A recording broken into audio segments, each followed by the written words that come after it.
Is there a fine for that?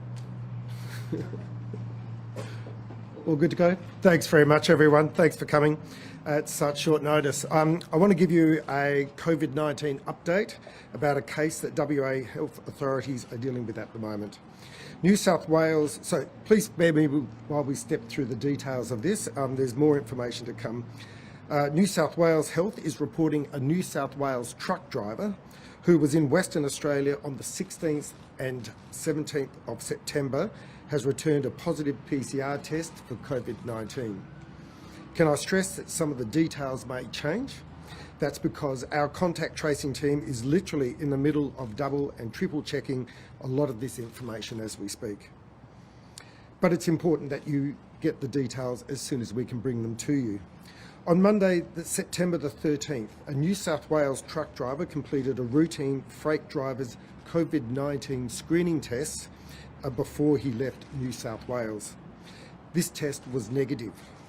The truck driver and a co-driver then entered Western Australia about 1:37 a.m. on Thursday, September the 16th. They travelled through the South Australian and Western Australian borders. They made stops in Coolgardie, Southern Cross and Northam before arriving in Chidlow on the September the 16th. It is understood that they slept in their truck and had minimal contact with others. On the return journey, they stopped at Chidlow, Southern Cross and Balladonia. The drivers then left WA about 12:30 a.m. on September the 18th. They were in WA for less than 48 hours. The drivers have informed WA Health that they wore masks at all times when they were out of the truck. This has been confirmed via CCTV footage at least one location. On Sunday, September the 19th, the truck driver was tested. New South Wales authorities informed Western WA health authorities this morning that the test was positive. The second driver has so far tested negative for COVID-19. The first driver, the one who is positive, received his first dose of Pfizer on August the 30th. The vaccination status of the second driver is unknown at this stage. That's the situation as we have it at the moment. WA Health will publish any exposure sites online, and I think they're now listed as we speak. Anyone who has visited any listed exposure site should get tested immediately and isolate until they return a negative result or as directed by WA Health.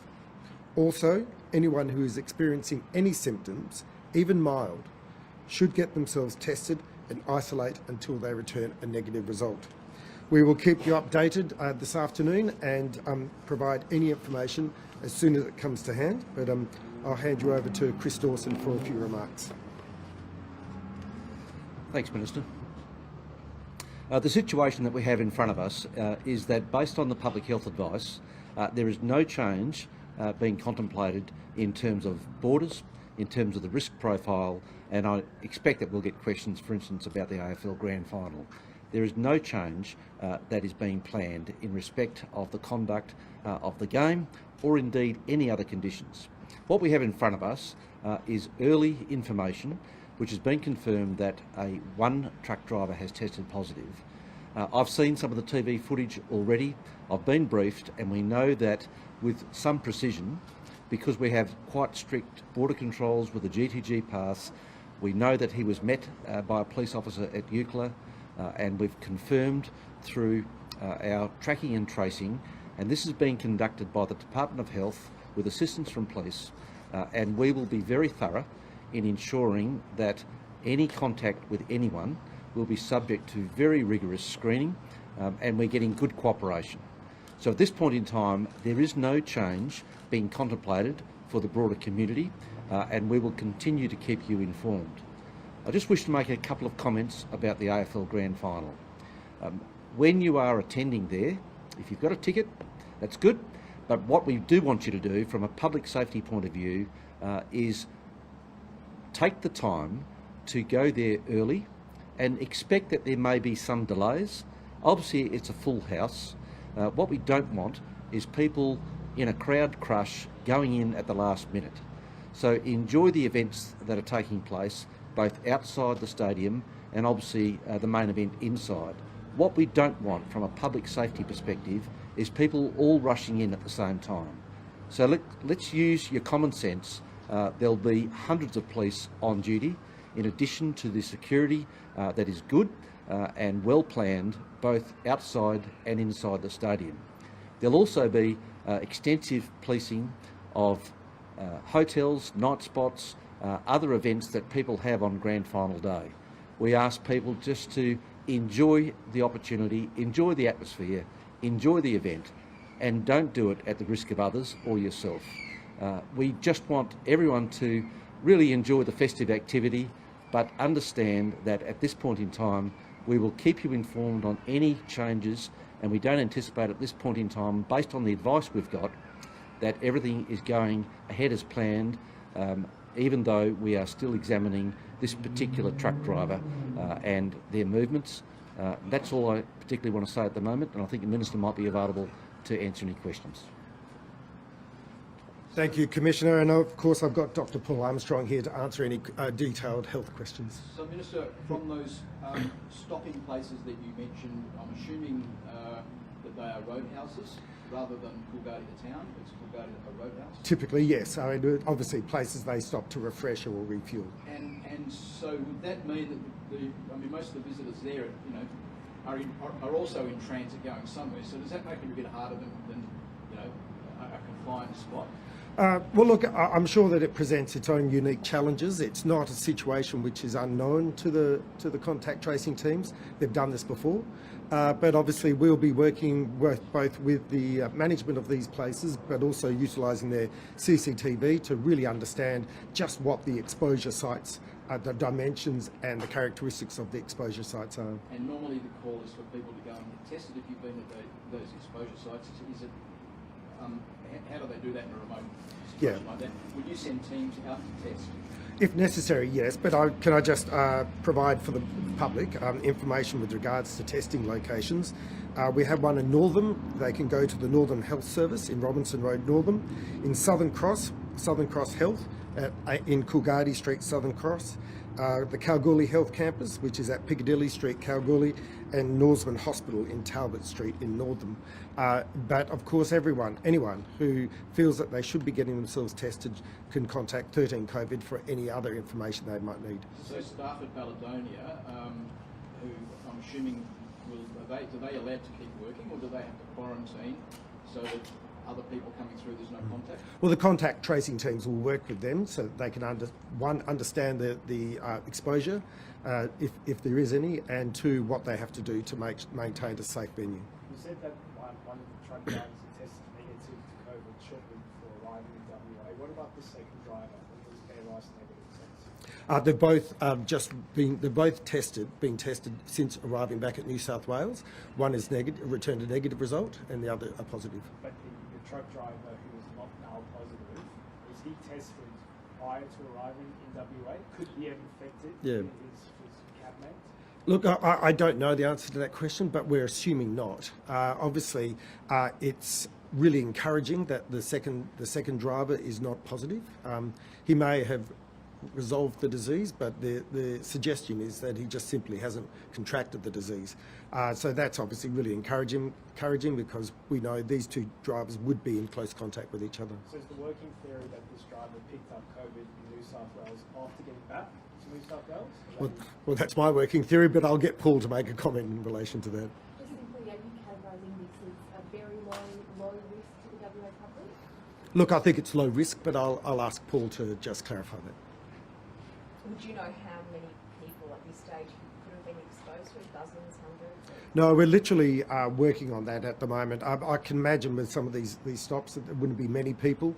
My understanding is that the drivers also kept to themselves pretty much, and as I said, wore masks at all times when they were outside their cab.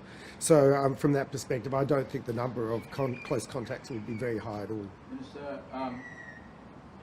how many people would it take? I mean, the game would clearly go on. The grand final, I'm sure the game would clearly go on. But whether it went on with the crowd, if there were infections, how many people would it take? Because I think last time when the snap decision was made to turn people away from the game, it was 2. That's right. So it really depends on the positive cases, if we have any, and the background in relation to those cases. So if it's unclear, if there's a mystery component to where people contracted the disease, that obviously gives us much greater cause for concern than those that we know specifically where they caught the disease and any exposure that they might have had to other people subsequent to it. So we really just have to take the public health advice in relation to that. And I assume from what you know now, and from what the Commissioner said about being no changes, that you're confident this is like, at the moment, a low-level event? I mean, how would you describe it? Yeah, look, I am confident. We believe that, particularly given that the other driver is negative, and particularly since we understand their movements and the short time in which they're in Western Australia. So from that perspective, I'm very confident, but then again, I'm not an expert, and just have sort of like some experience now, like you all, in relation to these things. Do you have any concerns that there might be South Australian football fans travelling across WA by road and might have visited the same roadhouses? Well, look, if they are, they're subject to all the same restrictions as any other travellers. And if there are contacts in relation to this particular incident, well, then they would have to take appropriate action. But in Western Australia, because we have very low incidents of, well, no COVID-19 to the best of our knowledge, we can get test results back to people who are tested very swiftly. Do you have any sort of just general message to everyone who's going to be holding their breath now, waiting for the next couple of days before the AFL Grand Final? Look, the message is that our contact tracing teams are on the ball. We've enlivened the teams, and they are getting on with the job, and they're doing a terrific job. But this is also another reminder to everyone that COVID-19 is real for Western Australia, and we all have to do the right thing and get ourselves vaccinated. This is just another example of how quickly our lives can change, and it's another reason why people should take seriously their obligation to get themselves vaccinated, because we know that we'll be able to change the way we respond to outbreaks if we have high levels of vaccination. I was very pleased to be able to announce the rollout of the Moderna vaccine at pharmacies this morning. That's another opportunity for people to get vaccinated. There's no excuse. Anyone over the age of 12 now can get Pfizer or Moderna, and so people really should just take the opportunity to get themselves vaccinated. Does this expose any flaws in that border testing measures that were brought in a few weeks ago with Kentucky? No, I think it shows that it's working, but obviously these drivers would have been subject to a rapid antigen test, and in this incident, for one reason or another, that wasn't picked up. That gives me greater confidence that the contraction of the disease is actually on the return leg to New South Wales rather than on the West Australian leg. So they did do rapid antigen tests when they arrived in WA and those came back negative? Oh, they didn't. They don't have to, because Oh, no, they didn't have to. My apologies, yeah. So in this case, they had tested negative within a short period of time of entering Western Australia. My apologies. Yeah. I'll hand you over to Paul. Any health questions? Yeah. So just to reiterate what the Minister was saying, the risk at the moment we ascertain to be quite low. This chap slept in his vehicle. He was vaccinated once, so that gives a level of protection. His only close contact that we have found so far has also tested negative. So we think overall it's low risk, but our contact tracing team will be doing their best this afternoon to work out who others he may have been in contact with. And some of those people will be deemed close contacts, and they will be required to be tested and to quarantine themselves for 14 days. Your question earlier about whether he could have been infected by his co-worker, there is a regime in New South Wales where they test regularly people who are from the area of Sydney where he is, and freight drivers in particular, and he would have been tested beforehand and would have been negative. So whether he was infected on his way back to New South Wales or on his way to Western Australia, that's not really clear yet. His level of his test showed quite low level results, which could have meant it was an early or a late test. But the the risk mitigation step we have in the border means that people who are coming from the eastern states need to be tested within the previous 3 days, and they must have their result with them. If they don't have the result with them, they get tested with a rapid antigen test. Now, we know that the rapid antigen test isn't as accurate or does pick up as many cases as the PCR test, but it's certainly a layer of protection for the community. So the system did work in that he was tested when he got back home to New South Wales. We found out about that from our colleagues in New South Wales, and we've been actively doing our contact tracing today. And just, I guess, from your perspective, what would it take, as Jeff asked the minister earlier, what would it take, how many people to actually affect the grand final, and would they have to be Perth-based cases or would they be regional? Look, every single situation is different, and you cannot make predictions like that. If it depends on what those cases were, if there were some more cases in our community, what was their movements within the community? If they had been moving quite widely throughout Perth, for example, well, that would be a different situation than if it was somebody in the regions who didn't go out anywhere. So you cannot predict that at this point. But our contact tracing team will be working out who are those close contacts and who else was in at those petrol stations and other venues whilst he was there, and they'll be given appropriate information. Do we know if there are any exposure sites in South Australia? I understand there were exposure sites in South Australia that would have to be coming from New South Wales all the way to Western Australia. They need to refuel. Now, I don't know any of the details about that, but I understand that that will be placed on their South Australian Health website if it's not there already. And why aren't all truck drivers subject to rapid antigen tests, even if they have returned a negative full-day? Well, that was something that was very carefully considered. Rapid antigen tests take a while to do. There's a lot of people coming across the border. It will be logistically very difficult to do that. And we know that they're not the be-all and end-all, the rapid antigen tests. They're nowhere near as accurate or pick up as many people as the PCR test. So they're not a perfect test by any means. So it was a matter of considering the risk mitigation capability of those tests as well as the logistics. I'm not sure if any other strains get a look in these days. Was it Delta? What was this one, Delta? We presume it was, but those results wouldn't be back yet. The whole genome sequencing needs to be done on those. But the vast majority of cases in Australia, indeed around the world, are the Delta virus. So it's likely to be that, but we don't have that information yet. Questions for the Commission? I'd have a number for Health Minister.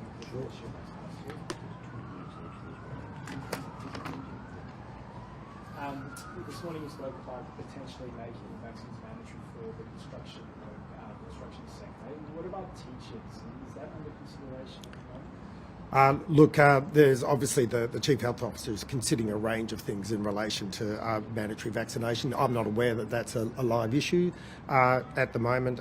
We're focusing on finalising the arrangements for healthcare workers. You would have seen we made an announcement recently about maritime workers as well.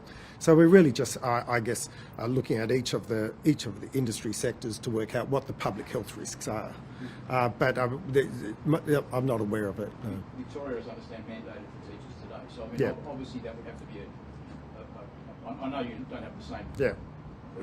But I mean, that would have to be a possibility, wouldn't it? Well, looking at all, the teachers would have to fall into that. Well, look, I would have thought so. I'm not familiar with the vaccination level of teachers, so I mean, it may be that that's not a requirement. So these are things that will be considered by the Chief Health Officer.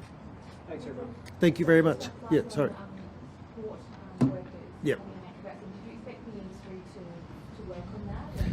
Yeah, and look, we've done a lot of work with the industry with regards to that, and we expect that will be adopted widely, and that the regime will be very welcome. We're also putting up a pop-up clinic at Fremantle on I think it's the 30th of September to really just provide an extra opportunity for people to get vaccinated. Is that because they accept that they're a little bit unique in that they are the front line? That's right. Yeah, it's primarily from a frontline perspective. So and we'll mandate it for all those workers that have to go on to or interact with exposed vessels. Is it possible in that instance that there are workers who may be, who can be found other positions? That's right. That actually don't. That's correct. Yeah. So you don't have that same pressure, do you? That's correct, yeah. Whereas that you do with health workers where they can't even go into hospital. Yeah, that's right. So it's a good observation to make. Is that obviously there's other aspects of port work where they could be deployed if they're not vaccinated. This is specifically with those who have to enter an exposed vessel. So 5 to 11, very quickly, 5 to 11-year-olds when it comes to vaccination, the federal government's looking into it. When do you think, based on the current trajectory, when do you think we'll get to that? Look, it's really difficult to say. So I understand that Pfizer have put an application into the FDA in the US. They'll make a decision. I'm not aware that there's actually an application with the Therapeutic Goods Administration in Australia, and it's something that obviously ATAGI would want to provide advice on as well. And the modelling that's been done by Professor Milne for the health department takes into consideration a better result, bigger bang for our buck with the vaccinations of 5+. Yeah, and the Chief Health Officer is very clear that it's the 20 to 29-year-olds and the kids 12 to 16s, which you know the emerging evidence suggests is really the cohorts to get to when it comes to suppression of the disease. But I mean, we have to be guided by the national rules with regards to any medication. So it's in their hands. Thanks, Phil. Thanks very much. Thanks,